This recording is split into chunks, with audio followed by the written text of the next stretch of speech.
Instruments accordés avant s'harmonisent avec balafons et djembé.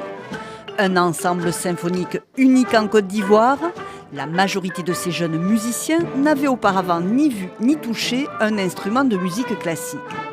Une expérience artistique inédite qui suscite passion et vocation.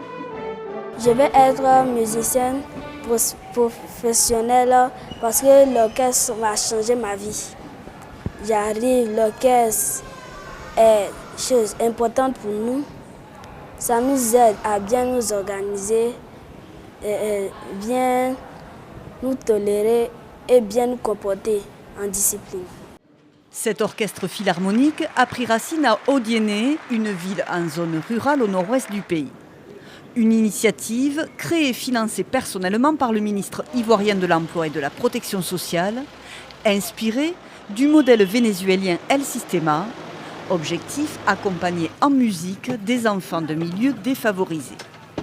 Ici à Odiéné, depuis près de 2 ans, chaque jour après l'école, ce bus récupère une centaine d'élèves âgés de 6 à 16 ans. Direction cette salle de répétition et c'est parti pour 2h30 de travail sous la supervision d'une dizaine de professeurs et l'orchestration tonique de Fabrice Kofi.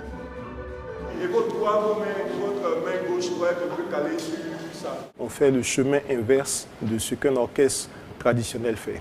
C'est-à-dire au moment où l'orchestre traditionnel est le rassemblement de tous les meilleurs qui ont passé les concours, qui ont eu leur diplôme, etc.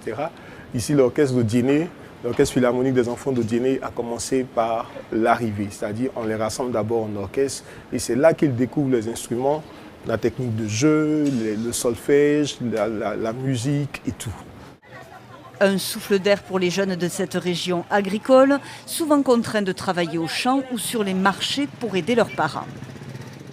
Depuis tout petit, je rêve d'être musicien. Je voulais faire cette trombone, je voulais jouer. Et aujourd'hui, mon rêve s'est réalisé. Une parenthèse enchantée pour ces jeunes mélomanes qui se sont rendus en février dernier au stade Alassane Ouattara pour clôturer en beauté la Coupe d'Afrique des Nations de football remportée cette année par leur pays.